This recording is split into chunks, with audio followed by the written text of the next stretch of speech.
Hello and good morning friends, welcome to CEC live transmission. Dear friends, today in this session we would be discussing more on Samuel Johnson. As we promised yesterday that we would be continuing our lecture on Johnson as critic. So here we are and we are going to discuss more on Johnson as a critic. Dear friends, for this discussion we have once again with us in our studios Professor Bhim Singh Dahiya. Professor Bhim Singh Dahiya is a renowned professor of English, formerly Vice Chancellor of Kurukshetra University. He is appreciated and admired by the students both in India and abroad. He has authored numerous books and his books are also attracted by the students. So dear friends, if you want to ask questions from Professor Bhim Singh Dahiya on Johnson, especially when we are talking about Johnson as a critic, then you can contact us, you can call us right in the studio. You are requested to call in the last 10 minutes of the lecture, and for contacting us you can call us through our toll-free number. Our toll-free number is 1800-110-430. This is our number through which you can ask questions from Professor Bhim Singh Dahiya. So let's welcome our guest Professor Bhim Singh Dahiya and let's try to grab maximum knowledge through him. Hello sir, welcome to the lecture. Thank you. Well, to resume the discussion of Johnson as critic, we did part of his essay, Preface to Shakespeare. Besides critic, he was a poet, as I told you, wrote that famous poem, Vanity of Human Wishes. Now, it may be a poem or it may be criticism. You will find in Johnson as well as in other writers of his time, both poets and critics, statements. It was an age of statements. Pope wrote poetry of statement. Johnson wrote poetry of statement. In this discussion of Shakespeare also, you find it is a series of statements which he makes, not all the time elaborating or going into details and so on, because that was the manner of the age. That was the idiom of the age. And Johnson is the most representative critic of his time, later 18th century. Earlier 18th century, it was Alexander Pope. Later 18th century, it is Samuel Johnson. Well, to resume the discussion of Preface to Shakespeare, one of the things now that we come upon in the essay is, he says, Shakespeare's plays are not, in the rigorous and critical sense, either tragedies or comedies, but compositions of a distinct kind. Very true. You see, 18th century critics were, as well as poets, sticklers to forms, as defined by the ancient authorities like Aristotle or Horace. They will go by those definitions and write poems accordingly. Similarly, literary criticism, what Aristotle said, what Horace said, they will abide by that. And any deviation from the authority, any deviation from the classics, the ancients, is unpardonable. So when Johnson comes to Shakespeare, he finds that he is not a classical scholar. In fact, he is not much of a scholar at all, because as he mentions time and again, he was an untutored genius. He didn't have much education to his credit, not much training to his credit. He just had his schooling and then started writing for the theatre. Well, at the same time, there is such a thing as genius. Nature gives you some qualities. You are gifted with certain talent, and that no training can impart. It can't be substituted by any rigorous training. Either you have it or you don't have it. So Shakespeare had that highest creative genius, and that's why all over the world, in all the languages, in all the cultures, he is still held in highest esteem as a creative writer. So this statement that Johnson makes is, I repeat, Shakespeare's plays are not, in the rigorous and critical sense, either tragedies or comedies, but compositions of a distinct kind. Very right. Shakespeare was not a formalist. He did not stick to the classical form that a tragedy has to be a tragedy and comedy has to be a comedy. There can't be any comic scene in tragedy, there can't be any tragic scene in comedy. So no mixing of forms. This was the classical pattern and classical norm. But Shakespeare wrote plays which are true to nature, as Johnson himself said, not true to classical forms, but true to the natural forms. He has characters of all kinds in every play. So that's why he says he wrote neither tragedies in the strict sense of the word, nor comedies, but plays which are a mix of both. Further, Shakespeare has united the powers of exciting laughter and sorrow, not only in one mind, but in one composition. He says it is the greatness of Shakespeare. It is the beauty of Shakespeare's art that he combines not only within a single character both the qualities of tragedy and comedy, but in a single play also the qualities of tragedy and comedy. So it may be a character, it may be a play. In both cases, it is a mix. He is not after the purity of form, because his guide is nature. And by experience he had known that no human being is created after a certain principle, a certain quality, that so and so will be tragic and so will be comic. People have all the qualities. People have positive, negative, indifferent, all sorts of instincts, desires, so on and so forth. So it is a mix. You can't have that formal purity either in nature or in art. Very true. That is why he says Shakespeare has united the powers of exciting laughter and sorrow, not only in one mind, in a single character, but in one composition, in a single play also. Third, that this is contrary to the rules of criticism will be readily allowed. But there is always an appeal open from criticism to nature. That is the greatness of Johnson. Pope would not do that.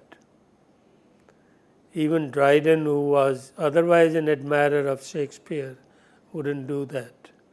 These classical critics were sticklers to the forms and norms. whatever is laid down by the authorities, say of Aristotle or Horace, they will abide by that. Any deviation from that will be unpardonable in the case of any writer, however great he might be, maybe Shakespeare.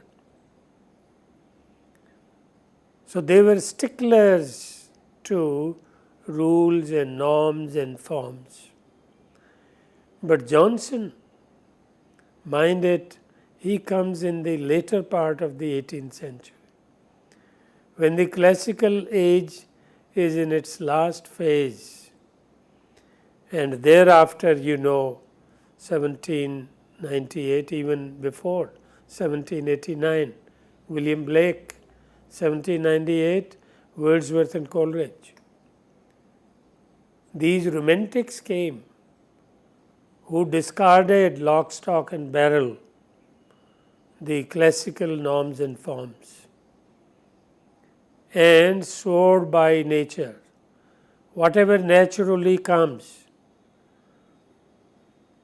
the unrestricted flow of genius, that is what they valued. So Johnson is halfway. He has not completely discarded, nor does he mean to discard, the classical norms and forms. But at the same time, he is ready to make allowance for the non-formal, non-classical genius, and that he finds in Shakespeare. He finds a certain greatness in Shakespeare which no form or norm can grant. It is a gift of nature. Either you have it or you don't have it. Further, when Shakespeare's plan is understood, most of the criticism of Rymer and Voltaire vanish away. Well, before Johnson, there were two other critics of Shakespeare. One was Voltaire, the other was Rymer. Both edited Shakespeare. Voltaire didn't, of course, Rymer, but they were critical of Shakespeare. Voltaire was most critical.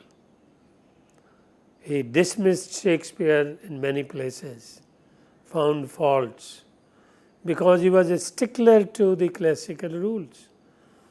So any deviation he would point out and condemn Shakespeare for that. Well, the point is, Johnson grants it, that it can't be just one kind of writing which is great. There can be kinds and kinds of writing, particularly creative writing. Creative writing can't be mechanical. It is not produced by a machine, that all productions will be the same. It is produced by individual talent, individual genius, and obviously it will have the stamp of individuality on it. Johnson's greatness is that despite his commitment to the classical norms and forms, he can always rise above and accept greatness wherever he finds it, acknowledge it, as he is doing here. And that's why he says there is always an appeal to nature over and above those of norms and forms. So nature is like the Supreme Court. You may have judgments by the lower courts, but the final judgment comes from the top. Here the top is nature. Johnson says, whatever rules we might frame. But the natural genius would always transcend them all and will shine above all.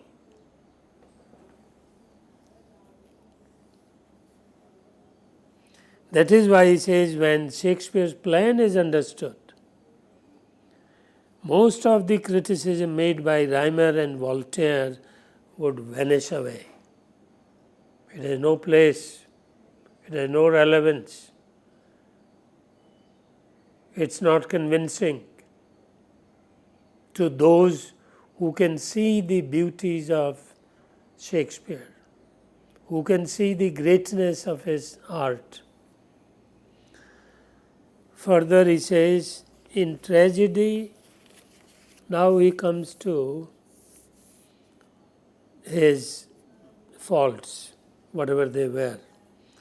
He says, in tragedy, Shakespeare often writes with great appearance of toil and study. What is written at last with little felicity. But in his comic scenes, he seems to produce without labor what no labor can improve. In tragedy, he is always struggling after some occasion to be comic. But in comedy, he seems to repose or to luxuriate as in a mode of thinking congenial to his nature. And he concludes in a pithy statement, his tragedy seems to be skill, his comedy to be instinct. Great statement. It sums up. And summing up is that essentially, by nature's gift, Shakespeare was a comic genius. His genius was for comedy, for humorous actions and characters, and we know he produced the greatest comic characters. Falstaff, Touchstone, the two greatest comic characters that Shakespeare created. Falstaff in Henry IV, Part 1, Part 2. And the character was so fascinating that the Queen felt compelled to go to the theatre and watch the performance, Queen Elizabeth. And when she saw it, she got so absorbed in the character of Falstaff. She asked Shakespeare to write a play where Falstaff is the hero. Well, he did Merry Wives of Windsor, where Falstaff is the central character.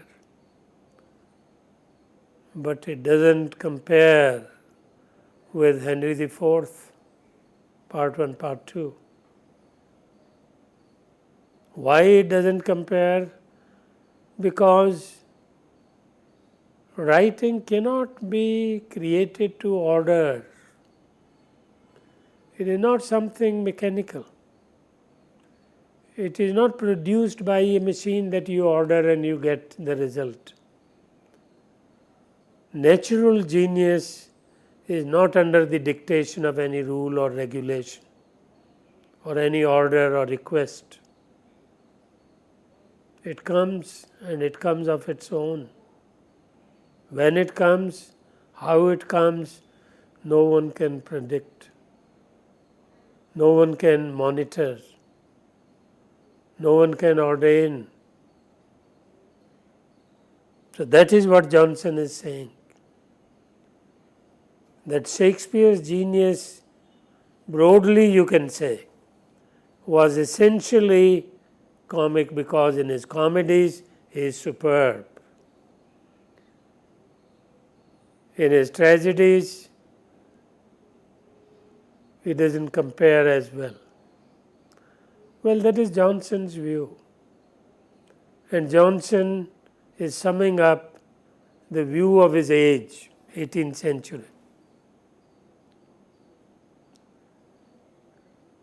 18th century would not be able to appreciate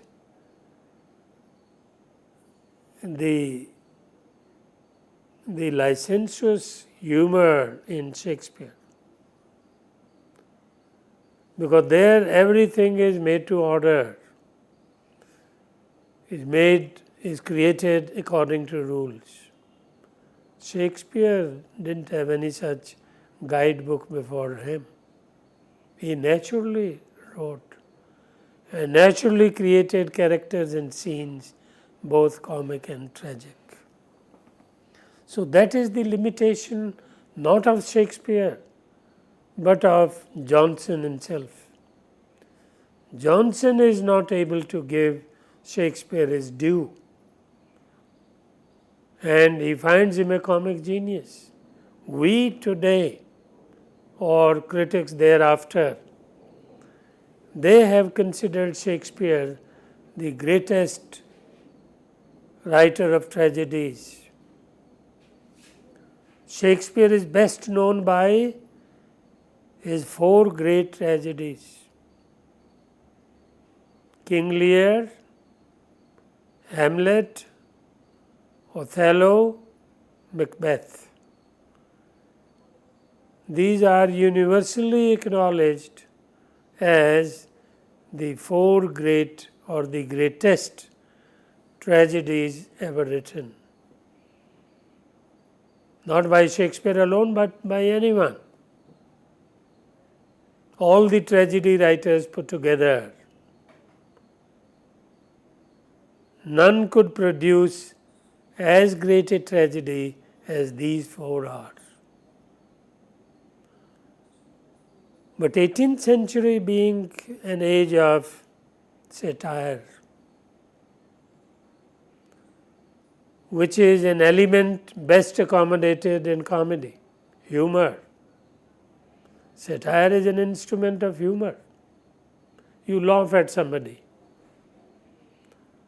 at the oddities of his dress, oddities of his speech, oddities of his actions. Any kind of oddity you make fun of, you ridicule, you satirize. But in tragedy, you have to be damn serious. You have to go into the inside of a character. You have to have a peep into the soul of that being. So obviously, the two are very different modes. 18th century had that limitation.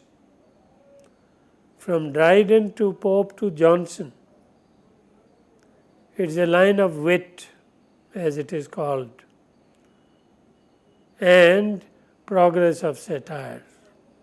So wit and satire, these two things define the neoclassical age. Beyond that, they have limitation. They cannot appreciate any other kind of art. And this limitation comes out in Johnson's preface to Shakespeare. He is not able to appreciate the great tragedies of Shakespeare. He further elaborates. He says, in tragedy, Shakespeare often writes with great appearance of toil and study.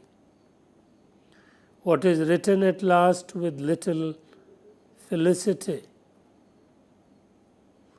Yet despite his labor, despite his toil, what is finally produced, he says, doesn't have the smoothness, doesn't have the felicity of expression, But in his comic scenes, he seems to produce without labor what no labor can improve.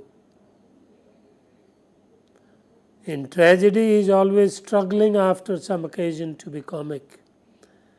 But in comedy, he seems to repose, or to luxuriate, as in a mode of thinking congenial to his nature. His tragedy seems to be skill, his comedy to be instinct. This is summing up.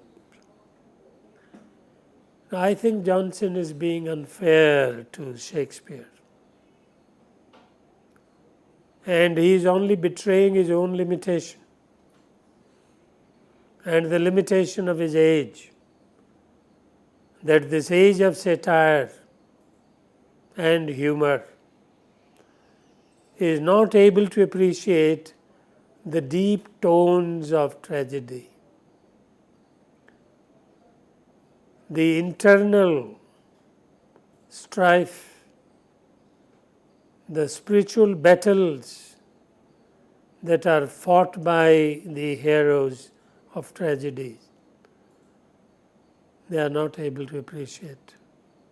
Think of Hamlet. The young man studying at Wittenberg, a university in Germany, suddenly finds his father murdered, and murdered by his own uncle. His uncle, who has developed relations with his mother, and later they marry, and uncle becomes the king in place of his father, and mother becomes the queen again. Think of his state of mind. And Shakespeare catches the conflict of that soul. Hamlet's famous speech, to be or not to be, that is the question. Means, after having seen all this, is there any point in continuing living? Shouldn't end my life and commit suicide? Now these are pertinent questions for which there is no place in comedy. Pope or Johnson, bred upon and fed upon satire and humor, do not have the capability to appreciate such deep tones of tragedy as we find in Hamlet or find in King Lear.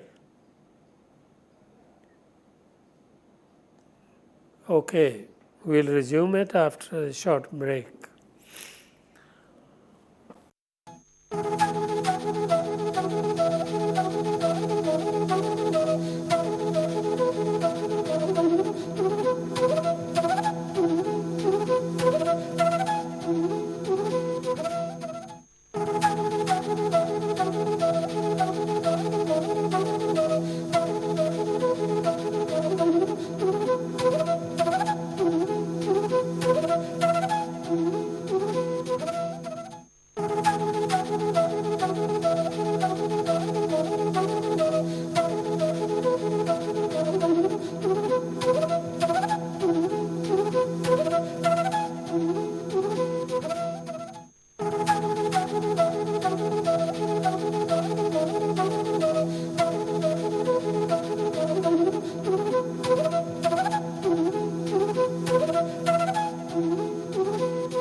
So, it is not really the limitation of the writer himself.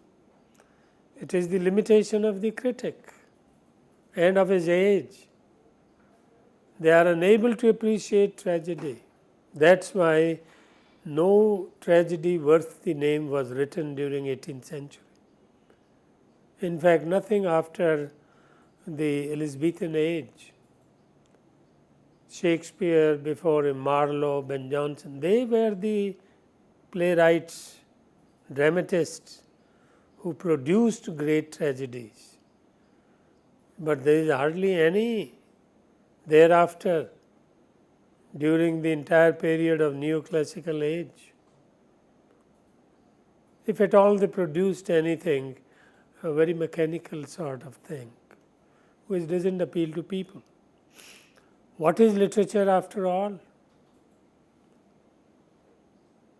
Literature is for people, and unless it appeals to them, unless it goes into their heart, maybe comedy, maybe tragedy, when people participate, they join in the sorrows and laughters, the work is not successful. The work of art is successful when it can carry the audience with it. Shakespeare has been read these 400 years by readers in every language of the world, and people read him time and again, watch him every day. At Stratford-upon-Avon, where he was born, there is a theatre which runs round the year. Every day a play is staged, and more than once. And people throng from all over the world to watch those plays. When I visited a few years ago, I was told at Stratford that on the average, this was almost 10 years ago, on the average, there are 10,000 people visiting the tomb of Shakespeare, his birthplace. Today, there must be many more. And imagine 365 days multiplied by 10,000 is mind-boggling. So many billions of people visit Shakespeare's birthplace. What is so special about? What is so special about the place? Special is that it produced a Shakespeare and there is no other. There is no other writer who can be compared to him.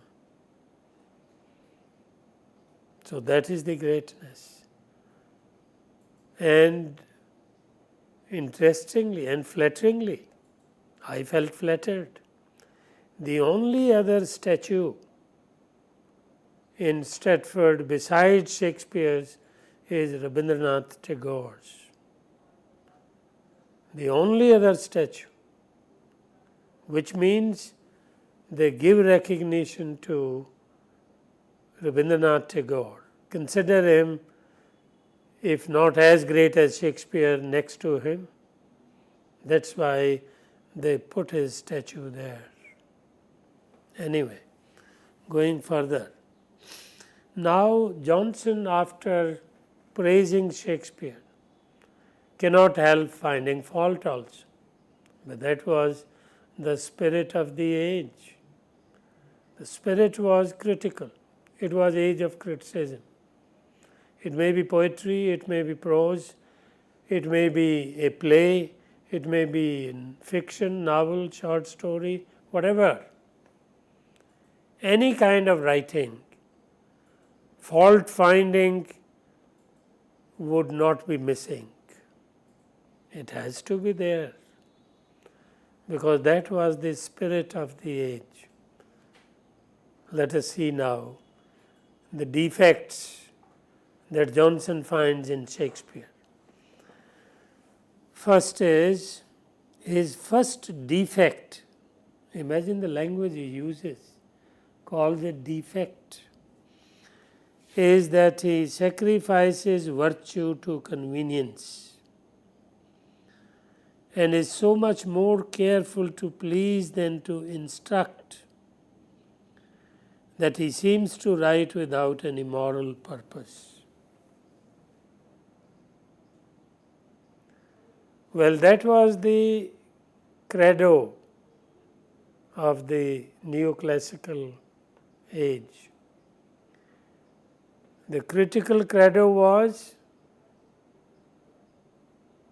to instruct with pleasure. Moral preaching is done by religion, but moral preaching in a pleasant way is done by literature. You produce stories, create actions, situations which people enjoy, people laugh, people weep also. If there are murders, if there are deaths, as in tragedy, people shed tears.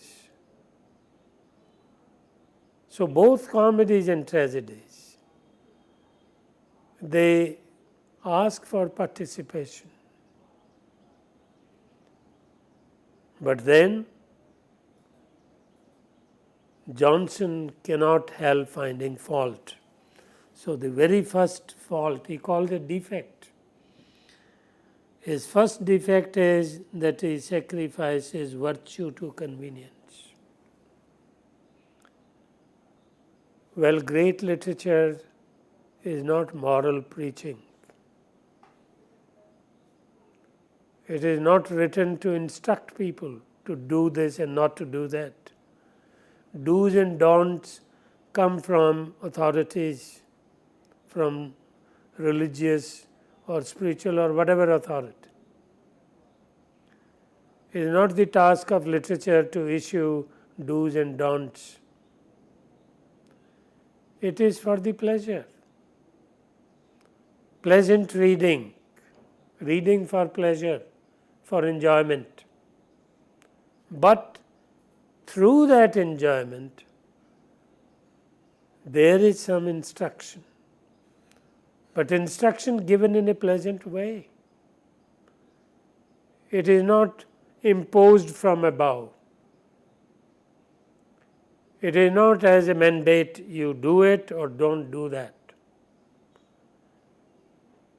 It is done in a manner that it is persuasive by itself. You feel like doing it. So it works through your heart, not so much through your mind. From heart to mind. That is the course, that is the root of literature. But for Johnson, it's a defect that Shakespeare is more careful to please than to instruct. He forgets that instruction through pleasure is more effective than giving it as a sort of bitter dose, as a medicine. Nobody would relish it. So Shakespeare is the best instructor of morals too. Then second defect he finds is the plots are often so loosely formed that a very slight consideration may improve them. That is, tragedies are not pure tragedies. His comedies are not pure comedies. His histories are not pure histories, because there is a lot of comedy and tragedy there also. There are grim tragedies, there are hilarious comedies. Most comic character, Falstaff,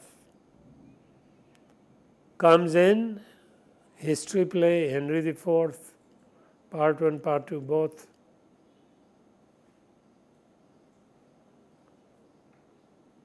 So he is mixing form, but mixing to the advantage, mixing to improve, enhance both the comic element as well as the moral element, the serious element.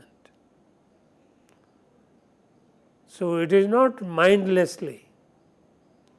It is not because he is not aware of the rules.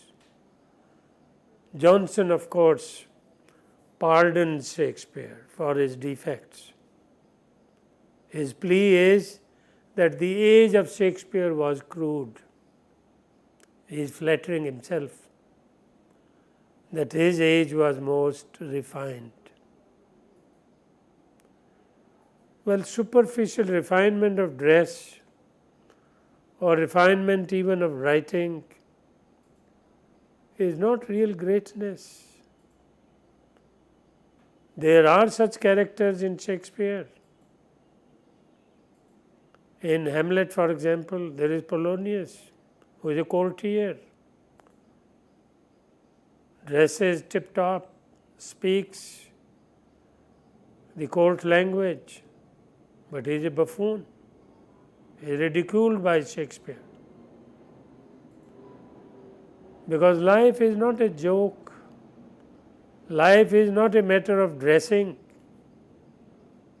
It may be dressing of language or maybe dressing of your clothes, your body outfit. So in Shakespeare you find all these gradations from the bottom to the top, from the lowest level to the highest level. So high moral seriousness as well as the low levity, both are there, but then both are there in life. Shakespeare, as Johnson himself acknowledges, is true to life rather than true to any rules. And in life you come across all sorts of characters. You come across buffoons, come across fools, come across villains, vicious characters. At the same time, you come across noble characters. And sometimes nobility and viciousness are within the same family and within the same character.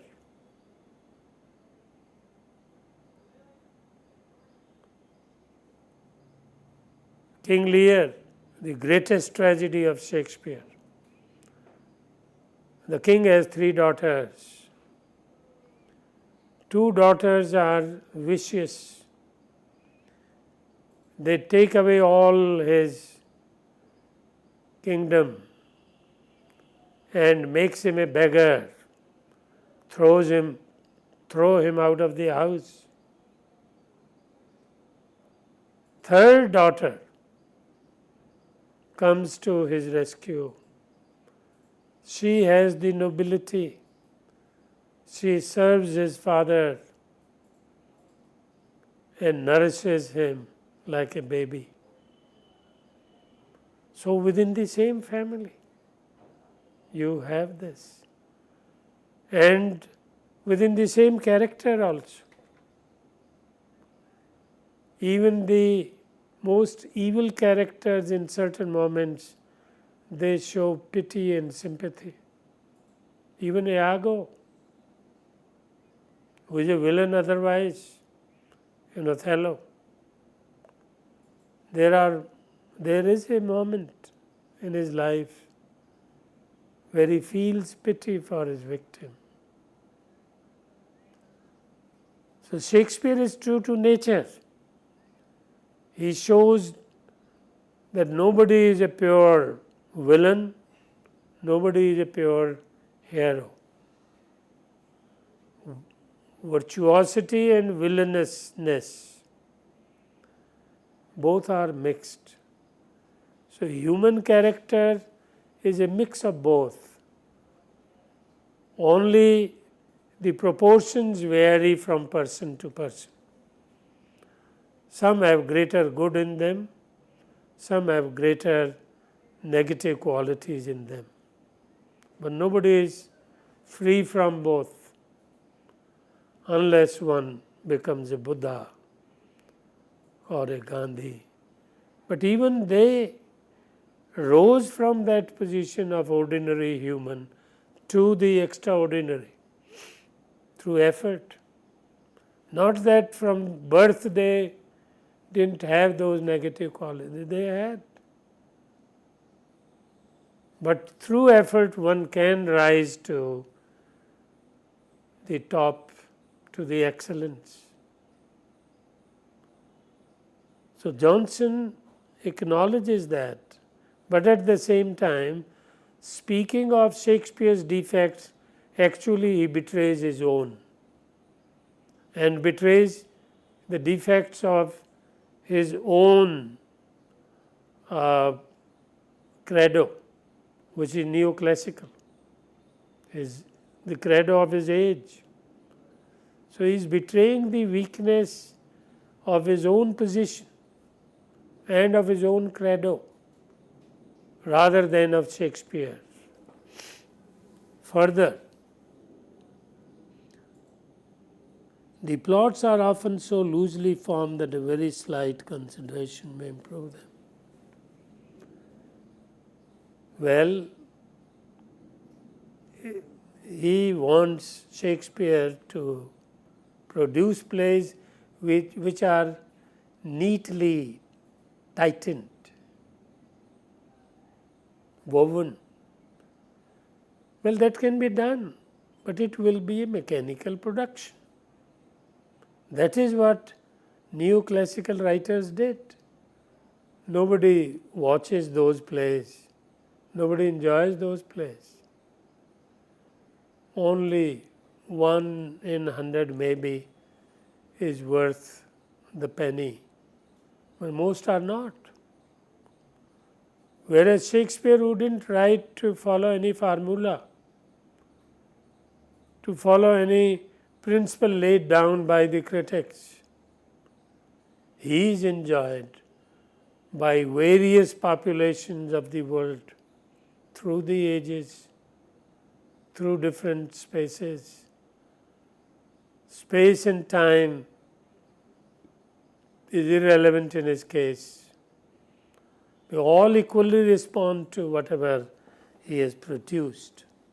Further, in narration he affects a disproportionate pomp of diction and a wearisome train of circumlocution, and tells the incident imperfectly in many words, which might have been more plainly delivered in few.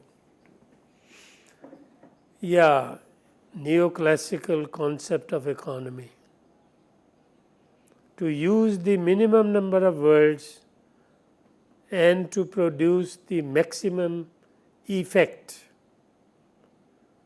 It may be tragic effect, it may be comic effect, it may be satire, it may be laughter, whatever.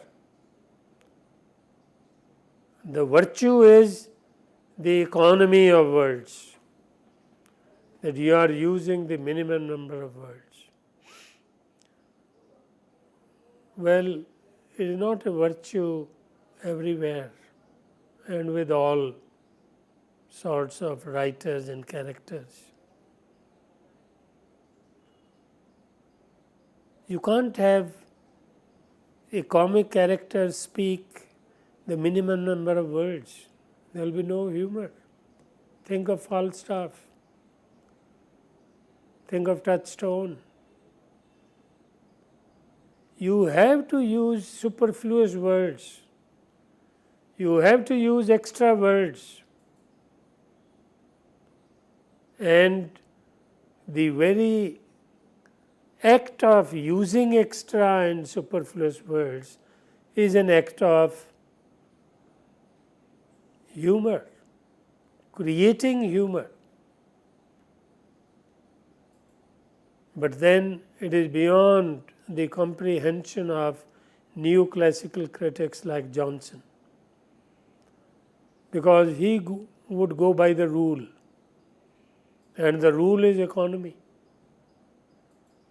that you use the minimum words and aim at maximum effect. Why do you want to be so miser with words? If more words can help you convey it better, why not do that? Shakespeare did that. He knew where to use minimum words and where to use maximum words. The king, for example, he wouldn't use many words because he is an administrator. He has to order, and order has to be brief and specific, pointed. But a layman who lives by humor, who doesn't have the authority of the king, who doesn't have any other pleasures of getting things just for asking, how would he entertain himself? He would entertain with superfluities, because it is these which are available to him. Those may be so-called higher pleasures of the royalty, of the highly placed, are not available to him. Sorry.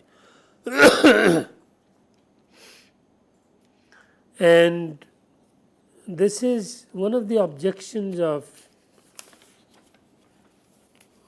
Johnson, that Shakespeare is given to using superfluous words. Well, superfluous to the neoclassical. They are not superfluous otherwise. They have their place in the order, in the situation, in the character, and they help define that character or that situation, to enhance the humor, to enhance the characteristic of the character. So it is not without purpose. Johnson thinks Shakespeare is being mindless. He is swayed by his humor and therefore takes liberty with words, forgets to exercise economy. He doesn't forget. He is very much after it, and he is very much aware of it, and he is deliberately doing it to have maximum effect, whatever he wants to create, comic or tragic. So it is not necessary that minimum words alone will create greater effect. No. Often you have to use extra words to arrive at that effect, to create that effect. And Shakespeare does that. He knows where to be superfluous and knows where to be economical. And yes, now the famous statement, equable to Shakespeare's what luminous vapors are to the travellers. He follows it at all adventures. It is sure to lead him out of his way and sure to engulf him in the mire. It has come malignant power over his mind, and its fascinations are irresistible. Yeah, and later he says that a quibble to Shakespeare was his Cleopatra. He lost the world for it and never felt sorry. The analogy that he is giving, The parallel that is striving at is with Antony. Antony fell in love with Cleopatra, and in the process, to possess Cleopatra, he lost his kingdom. He lost his empire, the Roman Empire, which was all over the world. Europe, Africa, Asia, all the three continents, they ruled. The emperor in Rome, Caesar ruled, and then came 10 more Caesars. But Antony sacrificed the empire for Cleopatra. Johnson says, a quibble means any humorous expression. That was Shakespeare's Cleopatra, his weakness. Couldn't resist it. Whether it fits into the situation or not, he would go after it. And he wouldn't mind losing the plot, forgetting the play. Like Antony losing the world. Well, Johnson is ridiculing Shakespeare for no reason, because he cannot digest Shakespeare's humor, his licentiousness. He is only betraying his own limitation, not Shakespeare's defect. Although he calls it Shakespeare's defect, actually it is his own defect. He is not able to appreciate the comedies of Shakespeare, and particularly the mixed form. Shakespeare gave a new form, tragicomedy, comic tragedies. Mixed, having both, and there lies the greatness. Johnson, of course, earlier had said that there is always an appeal from rules to nature, and Shakespeare comes at the top when nature is to determine things and not rules. 18th century, unfortunately, neoclassical artists, poets and critics, they were governed by rules, they were sticklers. That was their serious limitation, not the limitation of Shakespeare. So he is betraying his own. Unfortunately, we will not be able to complete, but then there is always the second time, the next time. Yes, definitely, friends. We would be covering what is left in the next session, that is in the future sessions. So if you have any queries on what being taught today, then you can write to us at info.cec@nic.in. This is our email ID, as well as you can post your feedbacks as well as suggestions also. So friends, we'll keep be watching. Happy to respond. Yes, it would be a pleasure that if you would respond us, and if you would ask questions from us, and we will try to give answers to your questions when next time Professor Bhim Singh Dahiya visits our studio. So keep watching us, keep writing us. We would be meeting again soon. Till then, take care. Goodbye. Thank you, sir. Thank you once again.